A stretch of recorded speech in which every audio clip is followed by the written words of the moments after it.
আসুন, ভিতরে আসুন আপনারা।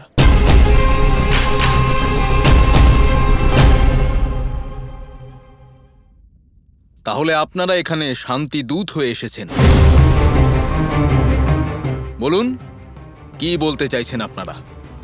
অনিরুদ্ধ, আমার তো মনে হয় এই বিষয়ে তোমার কথা বলা উচিত। আমি তো শুধুমাত্র প্রতিনিধি, আর তুমি হলে হবু দ্বারকাধীশ।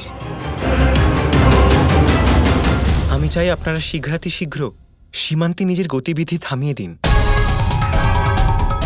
যদি যদুবংশীরা নিজেদের সমস্যার সমাধান না করতে পারেন, তাহলে সকল যদুবংশীরা ছিন্ন ভিন্ন হয়ে যাবেন। আর যদি দ্বারকাধীশ শ্রীকৃষ্ণ এই বিষয়ে কোনো কিছু জানতে পারেন, তাহলে আপনাদের ওনার সঙ্গে যুদ্ধও করতে হতে পারে। এটা হলো আমাদের নিজেদের মধ্যে মতভেদ। আর আমি দ্বারকাধীশ শ্রীকৃষ্ণকে সম্মান করি। আর আমি আপনাকে জানাতে চাই যে যে ব্যক্তি আপনাদের এখানে পাঠিয়েছে সে হলো খুবই ধূর্ত।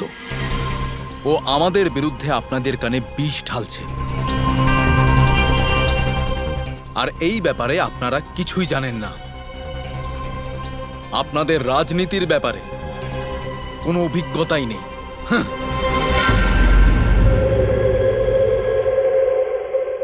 দেখো অনিরুদ্ধ, এবার তোমাকে খুব চাতুর্যের সাথে কথা বলতে হবে। দেখো উনি কেমন চালাকি করে তোমাকে অনভিজ্ঞ প্রমাণ করে দিলেন। আমরা তো এখানে শান্তিদূত হয়ে এসেছিলাম, কিন্তু এখানে তো তোমাকে অপমান করা হচ্ছে। এবার মাত্র আর একটাই পথ বেঁচে আছে, যে আমাদের এর উত্তর নিজের শক্তি দ্বারা দিতে হবে। না, আমি সামলে নেব। তাহলে তুমি আমাকে অনভিজ্ঞ বলছো, আর সোমদেবকে কুটিল বলছো, যেখানে স্বয়ং শ্রীকৃষ্ণ আমাকে সোমদেবের কাছে পাঠিয়েছেন। আর যদি দ্বারকাধীশ এই কথা জানতে পারেন যে তুমি এইভাবে নিজের সীমা অতিক্রম করছো, তাহলে তোমাকে ওনার ক্রোধের সম্মুখীন হতে হবে। অনেক হয়েছে। আমার এলাকায় এসে আমাকেই চোখ রাঙাচ্ছ। এই দুঃসাহসের জন্য তোমাদের দুজনকে বন্দী বানানো হচ্ছে। সৈন্যগণ,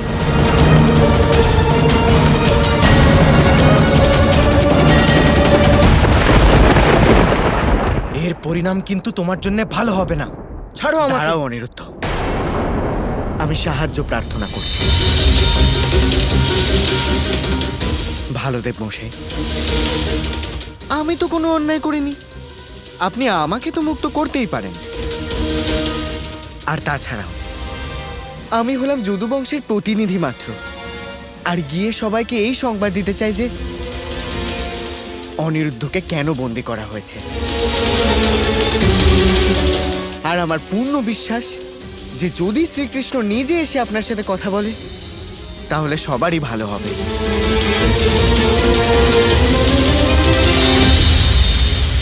শাম্বকে মুক্ত করা হোক। যাও শাম্ব, আর দ্বারকাধীশকে সংবাদ দাও যে আমি অনিরুদ্ধকে বন্দী বানিয়েছি, যাতে স্বয়ং কৃষ্ণ এখানে আসতে বাধ্য হয়।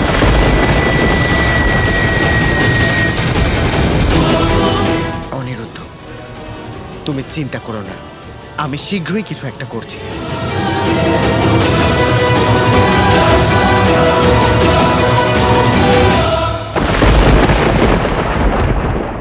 আজ যদি ভালোদেব অনিরুদ্ধকে মুক্ত না করেন, তাহলে বাবা নিজে এসে ভালোদেবের সাথে যুদ্ধ করে অনিরুদ্ধকে মুক্ত করে এখান থেকে নিয়ে যাবেন।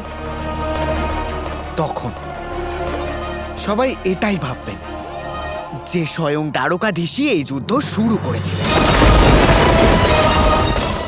আর ঠিক তারপরেই যদুবংশীদের মধ্যে যে ভাঙন ধরবে, তাতে তো বাসুদেব শ্রীকৃষ্ণ আর ওনার সাম্রাজ্যের পতন তো অবশ্যই হবে।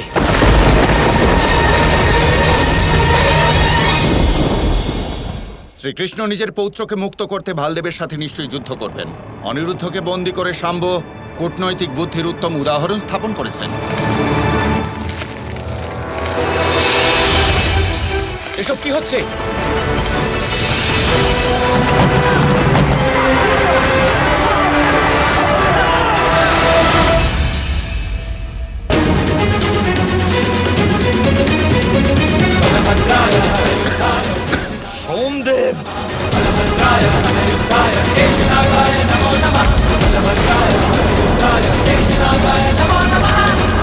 দেখ, সূর্যের প্রথম কিরণ তার সাথে তোর মৃত্যুকে ডেকে এনেছে। সকাল হয়ে গেছে কিন্তু এখনো অনিরুদ্ধ আর শাম্বকে আমি এখানে দেখতে পাচ্ছি না। এবার যেভাবে ওই তাঁবুটাকে উৎখাত করেছি সেভাবেই তোর মস্তককে উৎপাটিত করে দূরে ছুঁড়ে ফেলে দেবো আমি। তাতশ্রী তো ক্রোধিত হয়েই উঠলেন। এবার তো যুদ্ধ অবশ্যই শুরু হবে। আপনি এরকম অভদ্রভাবে নিজের শক্তি প্রদর্শন করবেন না। আপনি সমস্ত দোষ আমার উপর চাপিয়ে দিচ্ছেন। কিন্তু শাম্ব আর অনিরুদ্ধ নিজেদের ইচ্ছায় ভালদেবের সাথে দেখা করতে গেছেন। হোয়াট? তুই এখনো তোর অহংকার আমাকে দেখাচ্ছিস? তোকে তো শিক্ষা দিতেই হবে। তাতশ্রী দাঁড়ান, দাঁড়ান। অনিরুদ্ধকে যদুবংশীরা বন্দি করে রেখেছে। আগে অনিরুদ্ধকে রক্ষা করুন। কি? কিন্তু ওরা এরকম কেন করলো? আমি জানি না তাতশ্রী। আমরা তো ওখানে শুধু শান্তির দূত হয়ে গিয়েছিলাম, কিন্তু ওই ভালোদেব আমাদের প্রস্তাব ফিরিয়ে দিয়েছে। আমি তো ওখান থেকে যেভাবেই হোক পালিয়ে এসেছি, কিন্তু অনিরুদ্ধকে ওরা বন্দি করে রেখেছে। আর ওদের বক্তব্য হলো যে যতক্ষণ না শ্রীকৃষ্ণ ওখানে আলোচনা করতে যাচ্ছেন ততক্ষণ অনিরুদ্ধকে ওরা ছাড়বে না। হোয়াট? ওই ভালদেবের এত দুঃসাহস!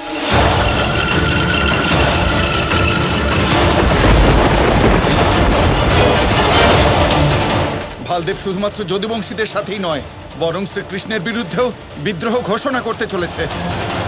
কিন্তু আপনি তো আমাকেই দোষী মনে করে শাস্তি দিতে চাইছেন। তাতশ্রী, আপনি তো সব কিছু জানেন। এবার শুধু আপনিই ন্যায় করতে পারবেন।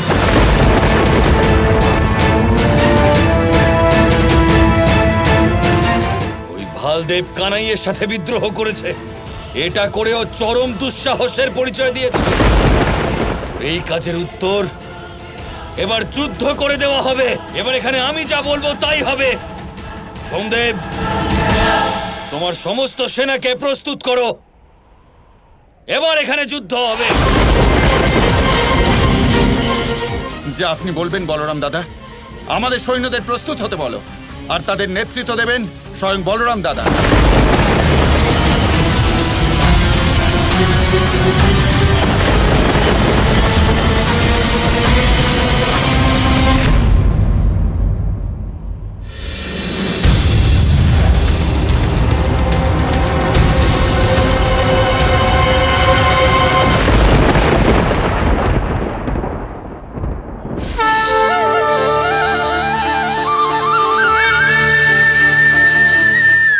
কি ব্যাপার?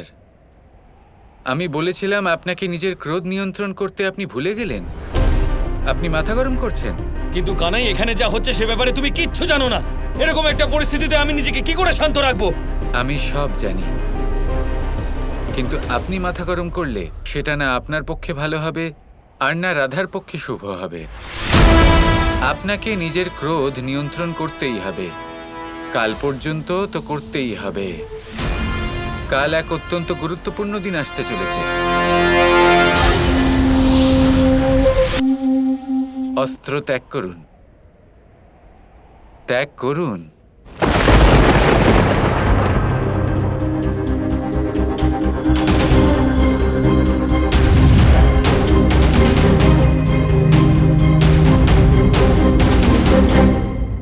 দেখো, এখনই এখানে প্রকট হয়েছিল, আবার না জানি কোথায় চলে গেল। এই কানাইও না। চলুন তাতশ্রী, আমরা যুদ্ধের জন্য প্রস্তুত। আমাদের সৈন্য প্রস্তুত আছে বলরাম দাদা। আপনার জন্য আমার সৈন্য দলের সর্বশ্রেষ্ঠ সৈন্যরা প্রস্তুত আছে। আপনি গিয়ে তাদের উৎসাহিত করুন। না, এই যুদ্ধ আর হবে না। কৃষ্ণরী লীলা যে